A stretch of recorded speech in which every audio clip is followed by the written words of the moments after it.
And welcome back to another episode of Life-Changing Challengers. Of course, I'm your host, Brad Minus, and I am super lucky to have Shana Meyerson. She is the founder of YOGAthletica, where she teaches online yoga, in-person yoga, and she's amazing. But her story of how she got there is nothing short of amazing. How are you doing today, Shana? I'm doing awesome. Thanks so much for having me, Brad. It's great to be here. Oh, we appreciate it so much. And of course, the first question, as I ask everybody, Shana, can you tell us a little bit about your childhood, where you grew up, what was the complement of your family, and what was it like to be Shana as a kid? Sure. So I could just preface this by saying I was such the proverbial middle child. So if anybody's a middle child, they're going to be like that. So I was one of four. In fact, I had an older sister who got the privilege of the oldest. I had a younger sister who was way younger. She got the privilege of being a baby. And then my brother and I in the middle, he was the only boy. And then there was just Shana in the middle. It sounds like a sitcom, but I have to say that because of being just Shana, I guess you would call it, I was the overachiever that ever hit first grade, right? I can remember even as a child, my specific strategies that I would create to make sure that I was always ahead of the curve. I mean, I was just born that way. And I think that what was super defining about my childhood and why it led it really to where I am today is there's no other real word for it. I was the golden child, right? Because as a middle child, you have to be, or you just get lost in the shuffle, right? I never got anything less than an A, ever. I was AP everything. I was the captain of every team. I was the president of every club. I was selected by the U.S. Congress to represent my district at the National Model Congress. If there was an honor, I got it. And it sounds great. But the problem is that when you live that kind of childhood and you're always being showered with praise, you become a praise junkie, right? And everything is about, it's not a hubris. It wasn't that at all, but it was just, I was so used to, oh, Shana has this under control. Shana will nail that. Shana will win that. Shana, whatever, which is great and wonderful, right? Until the day you wake up to the thin letter that says you didn't get into Stanford. And when you went 17 years without any thin letters, it was pure devastation. Wow. I thought my life was over. Literally, I'm like, this is where it ends. This is what I've been working for 17 years, and I never really experienced rejection for all those years in any serious way. And my life changed that day. And I can look back and laugh about it now, but I was a competitive tennis player. And that weekend, I was the #1 seed at the U.S. State tournament that I was in, junior circuit.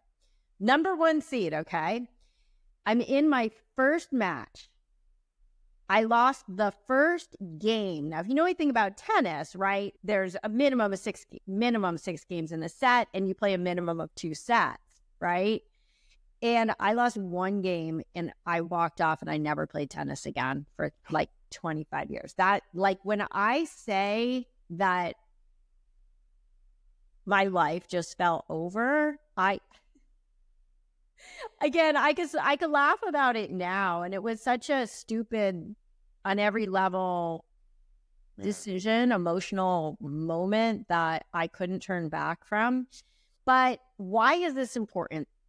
Because from 17 years old till I discovered yoga when I was 30, I thought my life was worth nothing. I went from Shana can do anything to Shana couldn't do the one thing in life the one thing that was the most important. She couldn't do it. And so it made for a really difficult, post-college experience, because I very much just held on to that rejection and allowed it to define me. Okay, so I think like let me step back just a minute and go. Okay, so when you say that you lost that game, you lost that game after learning that you didn't make it to.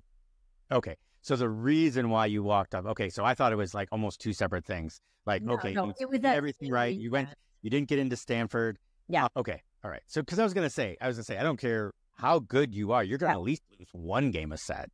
Yeah. Games wasn't weird for me. Okay. Yeah. No, it was. But it was the combination. Like, yeah. I'm done. Like, I'm done with tennis, like, right now. Okay. Wow. And I mean, keep in mind again, like that was I was in all AP classes, but I was still practicing tennis a minimum of 3 hours every day after school. During summer, I had matches from sun up until the lights went off. I was just like, this was my life. You were committed. Yeah. Yeah. So when you say you took AP classes and that you excelled in school, there are some people that can go to school, they can sit in class, they can do their homework and they can get all those A's and they can get APs and stuff. Did you find that you actually had to work at it, or did you find that some of the things were okay, I could ride through this and get an A without a problem, but obviously tennis, you were like, no, 3 hours a day, you can make sure of it.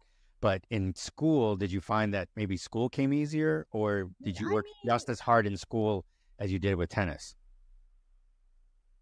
The AP curriculum at my school was insane. I mean, it was so insane that I did wind up going not to Stanford, but to an Ivy League school. And even though I went to public school for high school, I was far more prepared for school than any of the prep school kids there. I mean, we had a rigorous AP curriculum at my school. So to answer your question, I would study till like 1 a.m., like most nights, but I also always had something of a photographic memory to an extent. Like on an exam, if I needed to come up with an answer, I could literally picture it on the page and I could read it in my head where the answer was.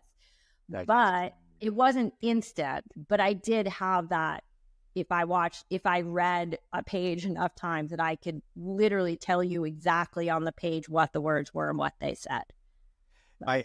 At my best, there was like certain things. I think what it was is if I was interested in the subject, like if I was truly interested in the subject, I could rattle off some things just like what you said. If I'm looking at the test, I can go back and I can see it. If I wasn't interested in it though, and was just learning it to learn it, I couldn't remember darn anything, not at all.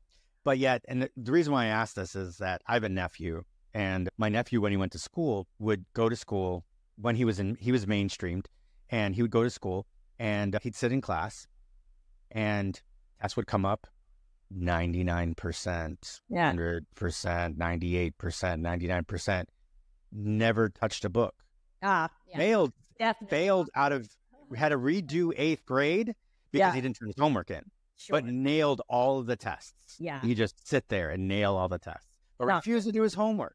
Not me. I've always been like, I know this is going to sound weird because as an entrepreneur, like I've made all my own rules, like really made all my own rules because I created an industry. But the flip side of that is I've always been a rule follower. And I've always done everything by the book. And so... no, I studied very hard, but I had very good habits and wonderful parents who really put a very high value on education. And all 4 of us were straight A students, but none of us ever once had to be asked to do our homework ever or study or anything. Just what do you attribute that to? Honestly, so I'm Jewish. I come from a home that has really strong Jewish values, and I think that one of the things that has like made the Jewish people exceptional in the world has been our emphasis on education. And so my parents are very highly educated. All my grandparents, including the grandmothers, which was rare in that generation, at least they both had their college degrees. I think my Bubby might have had a master's in teaching, in fact, which was rare, right? And so I think it's just a family value. Okay. So it was more expected, and it was just 100% expected before you did it. Yeah. Yeah. What Sorry. did your parents do? Okay, so now you're gonna laugh. My mother is an SAT prep expert, and she was doing it. Well, no, I mean it's where It does definitely.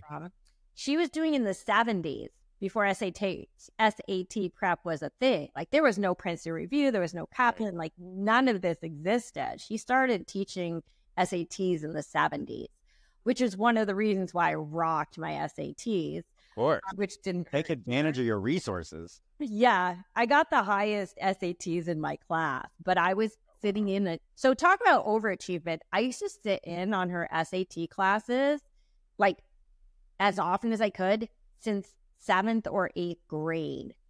I was like sitting with the seniors and I'm just like, I loved it. In my free time, I would do the math exams because I loved math. Oh my God. No wonder. No wonder. You had 10 years of practice before you took the SAT. Yeah. Most people are a couple of months. You got 10 years. Yeah. I definitely scored big on that one. And my dad was originally a lawyer, but he left that, got into real estate. That's interesting. My dad wasn't a lawyer, but he was an accountant, but he got into real estate as well. Yeah. So I don't know. Must be something in the Jewish blood. In the water. Yeah, right. Right. Okay. So all right. So go ahead. We'll praise you. Tell us what Ivy school you went to. Oh, it's embarrassing today. I went to Cornell. Wow. That's not embarrassing. Not at all. You talking Cornell is, please. Cornell is still an Ivy League school. It is still hard to get into. Don't be embarrassed. Not at all. There's no reason for it. And you studied art. Like all yoga teachers, I studied industrial and labor relations. Yes. I went to the ILR school, so Cornell is 7 colleges. And the ILR school is like the pre-law school. And it's only 150 kids per class. It's a very small school. And out of 150 kids in my class, if I'm not mistaken, we got 50 kids into Harvard Law. It's a feeder school. Right. And so my original intention was to become a lawyer like my father and my grandfather. Not only did I pivot hard, but I actually graduated a year early because I'm like, I don't know what I'm doing here. This isn't and I did, have an A- average because it's hard to get through college by doing double like the work for 2 years. But I was definitely on a different path than I wound up in. And I think that's the beauty of life's journey. Like you never know what is sitting just around the corner. You just don't know. No, I hear you. So I started college in 1984 because we were looking it up as I was trying to find schools and get ready and all that stuff. I'm sorry, I didn't start that. I take that back. That was high school. I started in 1988. 1988, I started college, and when we were doing all of the research at that time, the average freshman changed their major 7 times. I don't know if it's still that way, but at that time, I still remember it. They're like, because I changed my major, Dad. Okay, you got 6 more times. That's funny. At Cornell, the big joke, because Cornell has, oddly enough, like this hotel management school. It's the best hotel school in America, which doesn't seem very like Ivy League. And they always said that, like all of us said, that organic chem was the class that turned pre-med into hotelies. That's funny. Oh my God. It did, by the way. I was never either one of those, but I know multiple friends who took that path. Jeez, and they're probably making big dollars right now. So not everything's about dollars. Yeah. Well, back then, that was the driving force at that point, and we didn't. Yeah, you and I are just 1 year apart. I went to college in '89. Yeah. Yeah, so that's what I'm saying. But so it was all about, all right, well, what are you going to do out of here to make the money? Even my parents were like that. So because I started in a fine arts degree. Oh, my parents were always they're all sitting there like, well, what are you going to do with that? You need to do something else to have something to work on. You know what I mean? So So like I turned fine arts into communications, podcast and public relations, which a lot of the classes spilled over into what I wanted to do in the first place, was acting. I was a theater, I started as a theater major. So yeah. So, I mean, and so it's like, oh, well, you got to do something that's going to make you some money. That's a whole different story. Well, so you got it at Cornell. And what was your next step? So I decided that instead of being a lawyer, I was going to go to Hollywood. I mean, I'm from here. I'm from California, from Southern California. But I decided I was going to be a screenwriter instead. So I got a job at ICM, which is talent agency, one of the, that year was the #2 talent agency in the world. Now, like, there's so many conglomerations and stuff, but it's still like top 2 or 3. And I worked in the film industry for about 7 years doing script development, which is, it's like, but what is script development? Script development is basically the concept of like editing someone else's screenplay, like what a normal person would think of as editing, right? I mean, not grammatically, but helping them with their story structure and stuff. But I never quit my job to become a screenwriter myself. It was always something I did on the side, which meant I was never going to succeed. If you want to get into a cutthroat industry, you can't do it as a side hustle. It doesn't work that way. Especially back then when we didn't have the electronics where you're sitting on you can't be sitting on your lunch break dictating into your phone scripts and like doing your stuff on the side, which you can now. Back then, if it wasn't a typewriter or a word processor that weighed 200 pounds, so there was none of that. Whereas now you probably still can't. I believe I've maintained some of my performing arts, but even then, it's still pretty hard. But wow, So, and then I left there. I got a job. This was, again, like super weird. I've had like the weirdest professional background. I got a job as like a Microsoft product specialist, which was basically their traveling roadshow. I had never used Microsoft products. I was always a Mac person since it was like a box on my desk. And I got this weird, fabulous job with them. I loved it. And from there, like everybody at the turn of the century, I went into the .com world and then also simultaneously decided to get my MBA. So I was working and also going to school here at UCLA for my MBA. At the turn of the century. At the turn of the century. You should probably guess the date. Which century? My graduation for my MBA. December 1999. Oh, 1999. Okay. Yep. Washington, D.C. You partied. Yep. Got my MBA. Yeah. I was in the military at the time. But yeah. Yeah. So, but yeah, so you said turn of the century, you got your MBA. And I'm like, December 1999. Yeah. I actually started. Oh, okay. And I didn't even start in 2000. I started 2001. But I'm speaking general, turn of the century, not like January 1st, 2000. Oh, all right. Well, I was just, no, I mean, you're still turn of the century, but when you said that, I'm like, no one got their MBA like at the turn of the century like I did. Yeah. So I was like, I thought you were going to say like 2000, like you got it. I'm like, oh, look at that. Look how much we're close. I did performing arts. You worked in screenwriting. Right. We both had our MBAs around the same time. We both went to school starting at the same time, except I went to second tier schools and you went to Ivy League schools. That's okay. Well, you feel like it's Ivy League, but yeah. Well, yeah, it's still up there. So there's somewhere around this time. Is this about somewhere around this time is when you started just picking up yoga? Yeah. And I didn't want to interrupt you per se. I did not complete my MBA. So as the person who completes everything, like I am a completer. Like every day I have a massive task list that I keep. I've got one in my Outlook and I have one on my Mac too, like depending on how important it is.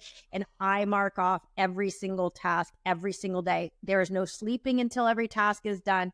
That's the person I am. So believe me that not completing my MBA was a thing. So I discovered yoga while I was at school.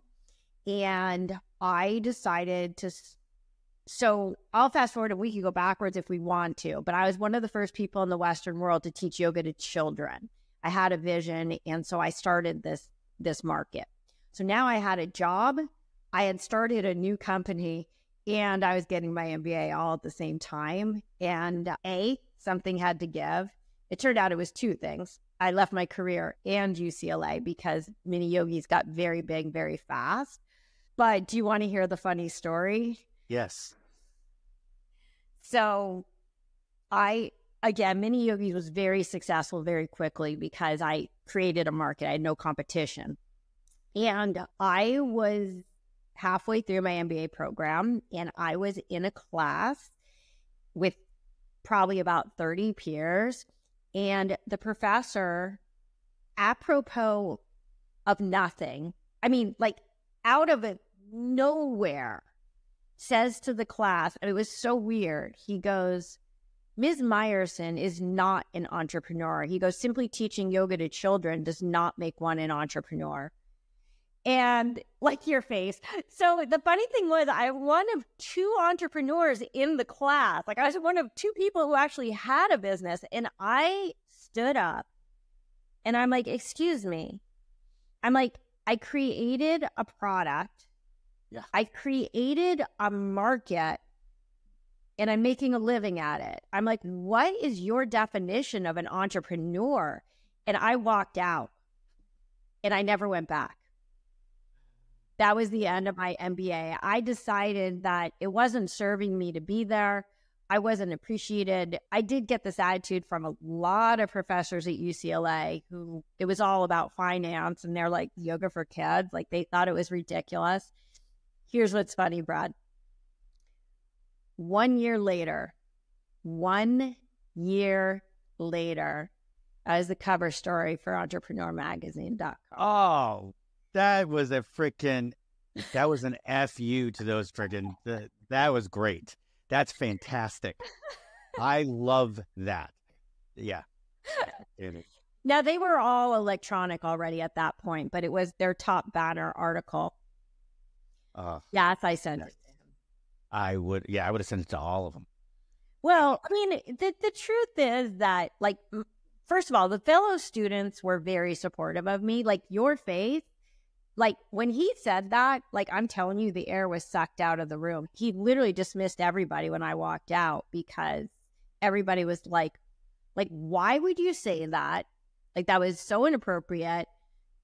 We admire what she's doing. She's not on a path that any of us is on, but isn't that what an entrepreneur is? But listen, to his credit, after I very unhumbly sent him the article, he actually invited me in to talk to his class about entrepreneurship, which was very kind, and he apologized. So it's all good. It's just funny. Oh, no, it's very funny. Did you ever see Act to School, Rodney Dangerfield? Yes, I did. That's what do you remember? Do you know the scene I'm thinking of?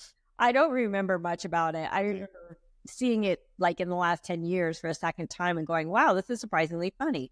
Oh, it's hilarious. Yeah. So Rodney Dangerfield walks into his business class. Okay. And it's his first one. And he's sitting there and the teacher is the business school and he's like going everything, all theory. And Rodney Dangerfield just sitting there. He's you can't do it. He's like, Mr. I forgot what they called him. Mr. Dangerfield, do you have something to say? And I'm like, I don't know where you're trying to build this thing. Fantasyland? Right. And he's like, where's the money to grease the Teamsters? What are you going to do about the building inspectors? What are you going to do? Right. He goes, we don't do business that way. Well, then you're not going to do business at all. And everybody looks back to him and everything. Oh my God. It was like absolutely probably one of the funniest scenes in there. And there's a lot of really funny scenes, but you remind me of that because you basically say him saying, you're not an entrepreneur, and you walk out of there and F you and you get on Entrepreneurial Magazine. That's fantastic. But but we need to step back then real quick is your entry into yoga. Because you went right to teaching to many kids, and we didn't even get to the point where you what got you into yoga to start with. Right. So I was always an intense athlete, as previously mentioned. Even though my tennis career ended quite abruptly, I still continued my athletics very much.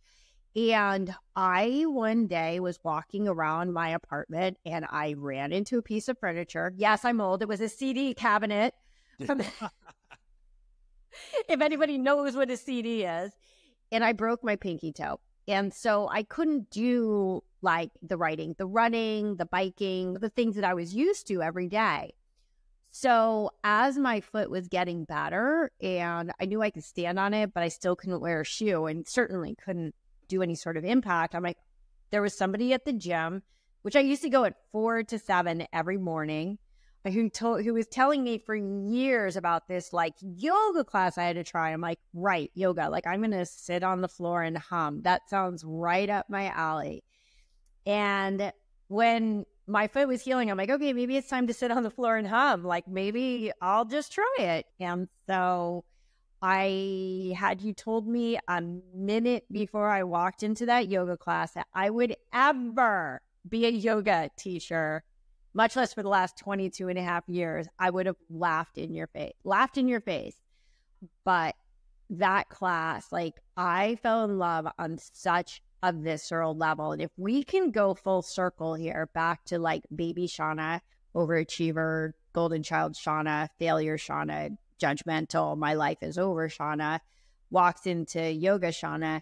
And it was the first time in my life, I was almost 30. It was just a few weeks before my 30th birthday. It was the first time that anybody ever told me that it was okay to fall. And I don't blame my parents for that. There was no reason for them to tell me that because I never fell. Right. Does that make sense? Yeah. I mean, believe me, when I didn't get into Stanford, there was a lot of like, it's okay to fall, but it was a little too late. And that was not only the biggest revelation of my entire life, but all I could think was, why didn't anyone tell me this when I was 3? And that's where mini yogis came from. And though YOGAthletica at this point, and that's a whole nother story, is my much bigger business, my adult yoga. I hate saying adult yoga because it like now it like feels, are you naked? No, I'm not naked. It's just not my kid yoga. But I still do mini yogis in a big way. It's just YOGAthletica has become my predominant focus.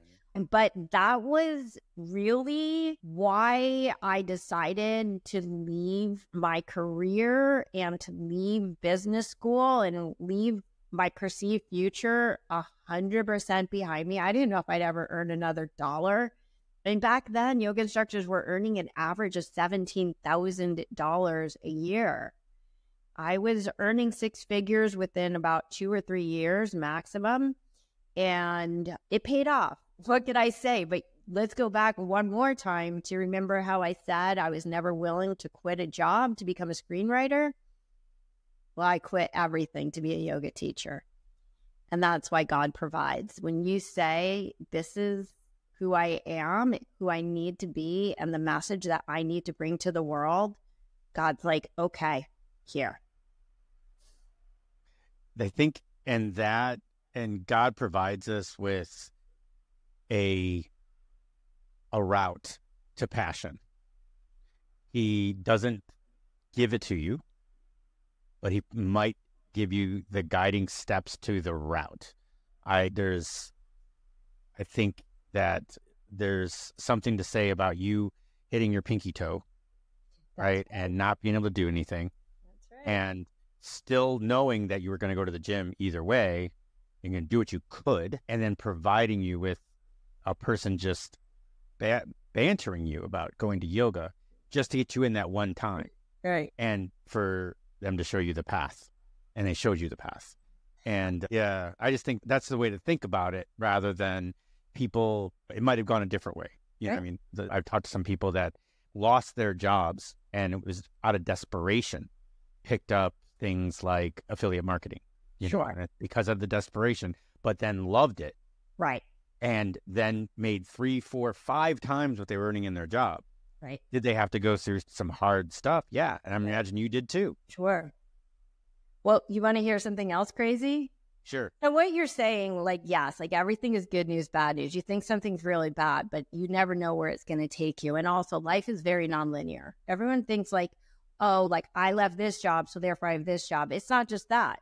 I lived in this city and therefore I have this job. I broke up with this guy, therefore I have this. Like your whole life changes with every decision. So to say like everything is just work is ridiculous. But so remember, when you leave a job, you don't get unemployment insurance or anything. Like I was like, leave, right? And I left the job. At that point, I was doing writing for an interactive learning company. Way before interactive learning was a thing. This is turn of the century. I mean, this was crazy.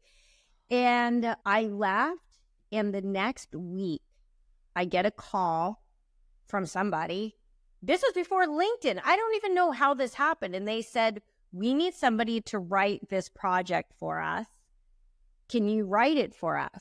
Now, keep in mind, freelance writing, you get to do on your own time. You can do it in the middle of the night. So it's perfect when you're starting a business. And I'm pretty articulate.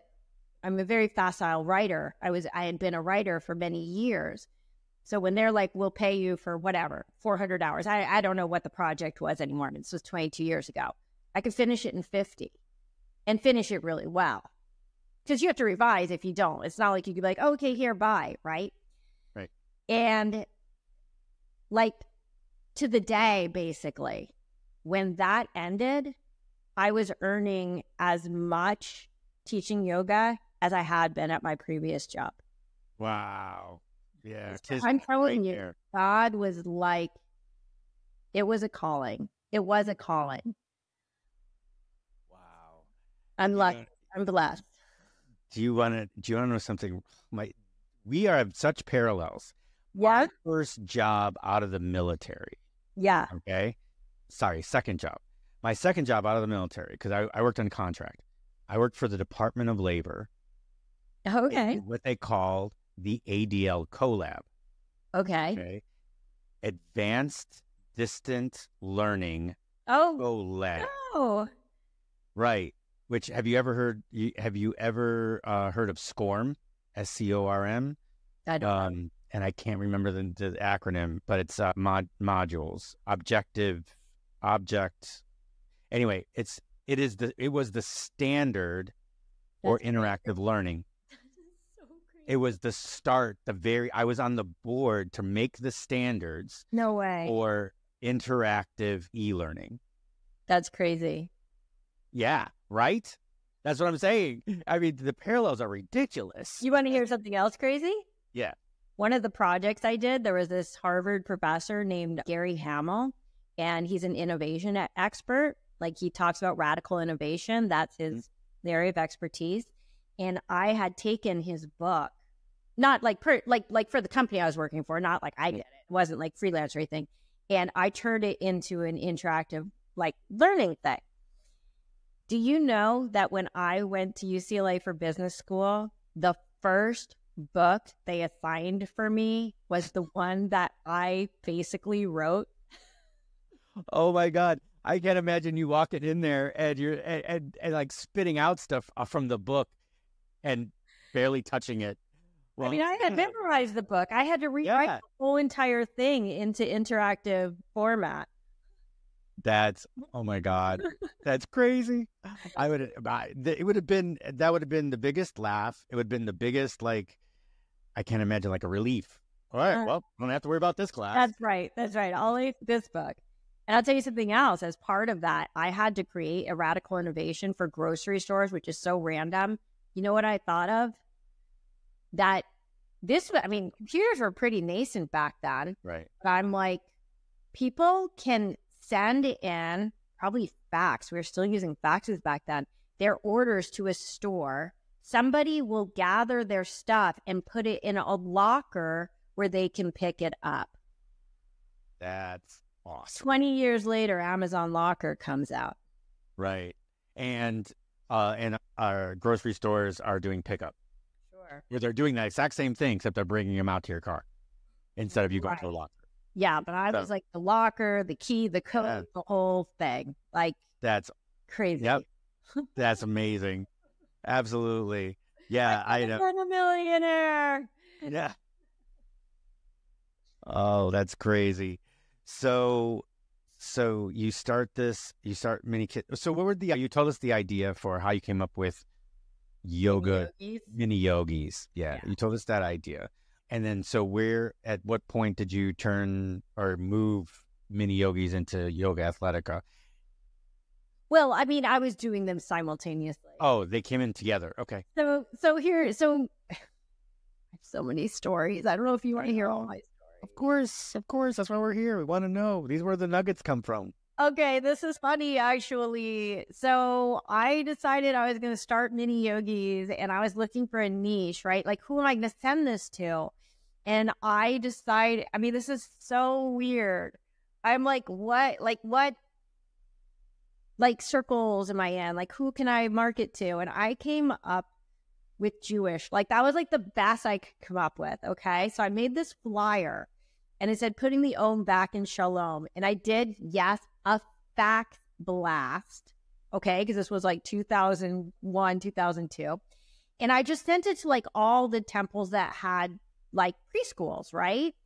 Now, here's what's funny. I'm like, okay, so Chabad, which is the ultra Orthodox, I know, but not everybody knows that. Yeah. Like the ones with the hats and the things and the jackets. Yeah. Like they're super, super religious, but there's a lot of them around here. And I'm like, well, should I even bother sending it to Chabad of Westwood? Because it's very close to me. And I'm like, you know what? It's a matter of typing in 10 numbers. Who cares? Just send it.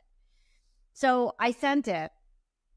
They were the first person to reply. I'd sent out probably 100 of them.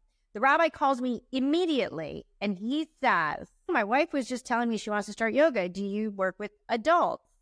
Now, the answer was I wasn't working with anybody, but I said, yes, of course I do. And so I started working with her like literally that week. Here's what's funny. Okay. This is why if you see a chance, you take it. Even if it seems like this is ridiculous, just say yes to everything. So you don't have to live in LA to understand what I'm about to tell you. In LA, there's a family called the Cunins, okay? They are like the Chabad royalty. There's like 12 boys and a girl, and each one got a congregation. Now, let me start rattling off the congregations, and if you see a pattern. Beverly Hills, Bel Air, Malibu, Santa Monica. Right. Okay. So what's the pattern? Redwood. All very upper class. That's right. They got all the wealthiest communities in Los Angeles only. Like you can have downtown LA. We'll take Redwood. Right. And so what happened was I start working with this woman and she says, my sister-in-law in Pacific Palisades, again, another very affluent area, has a summer camp. Are you willing? Could you teach yoga to the kids? It gets better. So I said, yes. And so I did. And she goes, my sister-in-law in Malibu has a preschool. Can you teach there? Yes. I'm teaching there. And they say, you know what? Our mommy and me group could really use a yoga teacher. Can you teach there? Yes. Our women's group needs yoga. Can you teach there? Yes. But here's where it gets interesting. Then somebody there says, my husband at Hughes Research Labs wants yoga at HRL. Will you work there? Now I'm out of Chabad. Now I'm like in the world, right? And then I'm working with their wives like literally my entire business. And I was booked solid. This is what I'm saying. I was earning six figures very quickly. I was booked solid like immediately. It was all because of that one fax that I wasn't going to send to some religious rabbi in Westwood. That's amazing. All from a rabbi coming up to you and going, my wife, she's looking at doing some yoga. You think you can help her? Yeah. And you go, of course I can help her. Yeah. Yeah. So it's like, again, like these surprises that come out of nowhere, like you just don't know. And so I've been handed, by the grace of God, just so many opportunities. It's obscene. And so the lesson there definitely is, even if you think it's not going to pan out, even if the stereotypical idea in your head Sure. is that's probably not going to work, do it anyway. What's the worst that can happen is your flyer, your email, whatever gets 86th. Exactly. That's the worst thing that can happen, right? Nothing, no one's coming after you. No spam police is coming after you. You know what I mean? Make the call, send the fax, send the email, put up the flyer, do whatever. And if it works, and you never know. Ever since that day, I'm like, no matter what the question, for me, the answer is always yes. I'll figure it out later. If you want something from me, I'll make it happen. It's a great story. There's a personal development coach. Her name is Laura Langmeyer. Have you ever heard of her? No. Laura Langmeyer. So she self-made. She has a book called The Power of Yes. Okay, yeah. She talks about that she was just coming out of college, and in her spare time, she was teaching, and to make a little extra money while she was in school, was like doing group fitness classes. Okay. And she got approached by the head of an oil company that had a few oil rigs, and is asked, "Hey, will you build, develop, and run a fitness center on the oil rig?" Oh my goodness. So she's like, she was, instead of sitting there going, "Well, I've never really done that, it's out of my depth," she goes, "Yes, yeah, I'll do it." And so just what you said, "I'll figure it out on the way." So she said that's why she calls it the power of yes. So she did. And of course, just like you, she got one rig, then two rigs, then three rigs, and all of a sudden headquarters of the oil company, which then got heard of by other major corporations, where she put fitnesses and programs in there, and it just went crazy. Wow. Okay, that's bigger than me. No, I don't think so. I'm not sure. But it was the idea that, I mean, let's face it, oil money. I mean, you don't get any bigger than oil money. Yeah. So the only thing that can even come close to oil money is Jewish yoga money. So. Oh yeah. Billions and billions that I rake in every year. But it's funny, actually. I do very well for myself. I'm not going to lie. I'm very comfortable. Would I have done better had I stayed in Hollywood? By tenfold. Would I have done better had I stayed with Microsoft? Probably by 20-fold, because I would have had the stock options as well. But would I have been happier? Hollywood, I could 100% say no. Microsoft, I could probably say no, because I just love what I do with every ounce of my being, and I'm my own boss, so there's no trade. I loved Microsoft. I loved it. It was a really fun job. The people who went to business school with me, so many of them were like, you know what? I'm jealous. I wish that I could just do something that I love instead of something that I feel, earns enough money to pay whatever. So I'm not the gazillionaire that I wish I were. I'm not going to lie. I wish I had, many millions more than I have, among other things, because I give massive amounts to charity. And even when business is bad, I send it out of my savings. I mean, that's who I am. So I want to give, and I want to give, and I want to give, and you can only give what you got.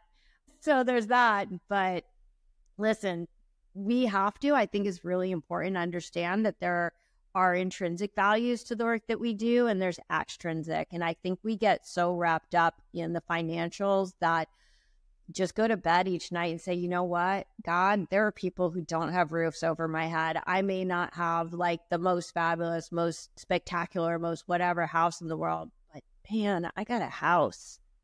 Thank you, God. And as long as you can go to sleep each night and you've got food in your stomach and a pillow under your head, you're better than 95% of the world right there.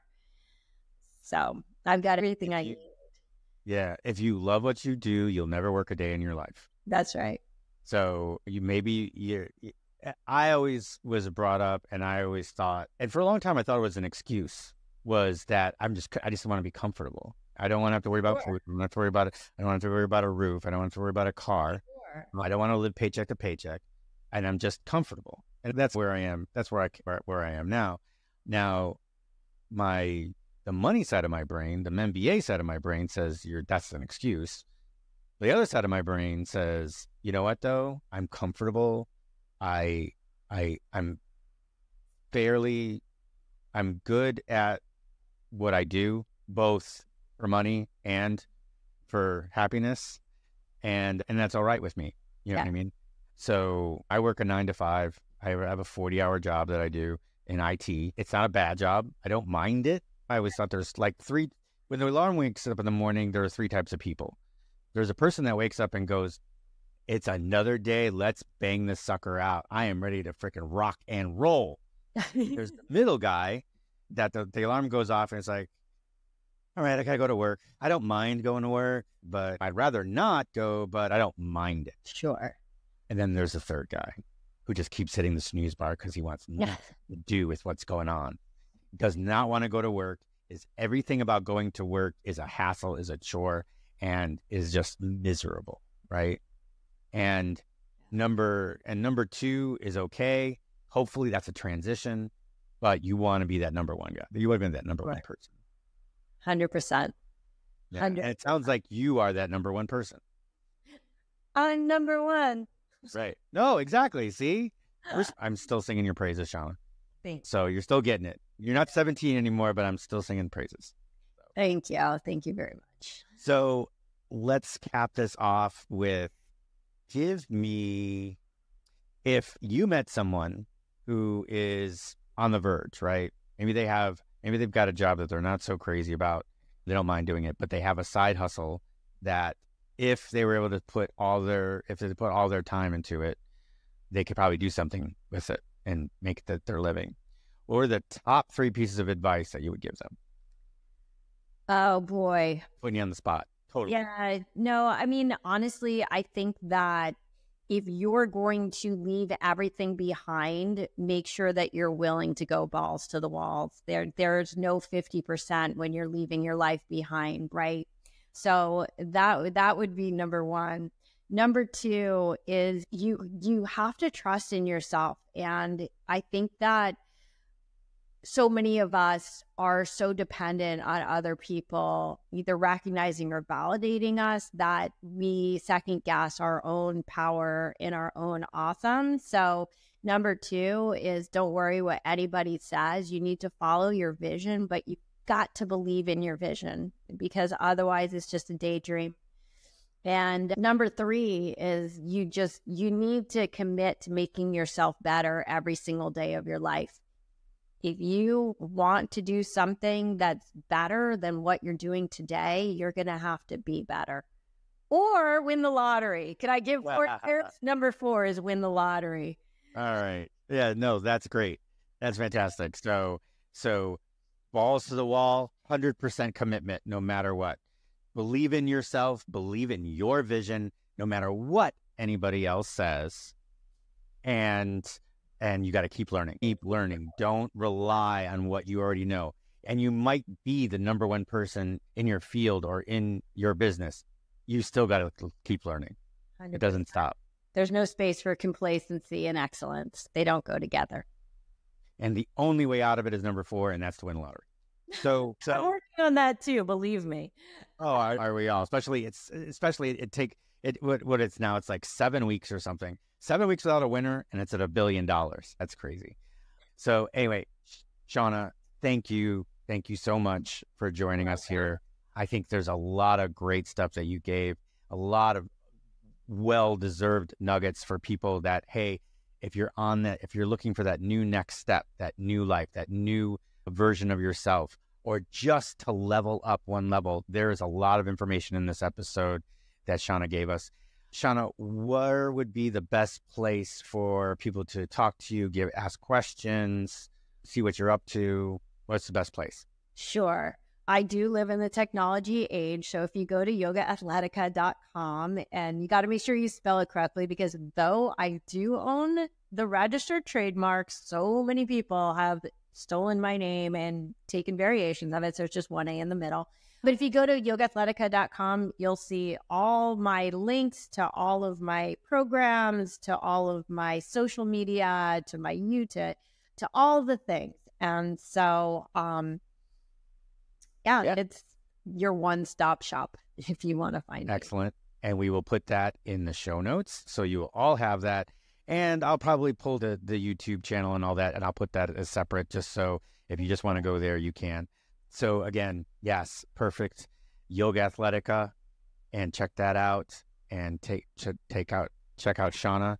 So thank you again. Thank you for joining us. We really appreciate it. And for the rest of you, we will see you in the next one.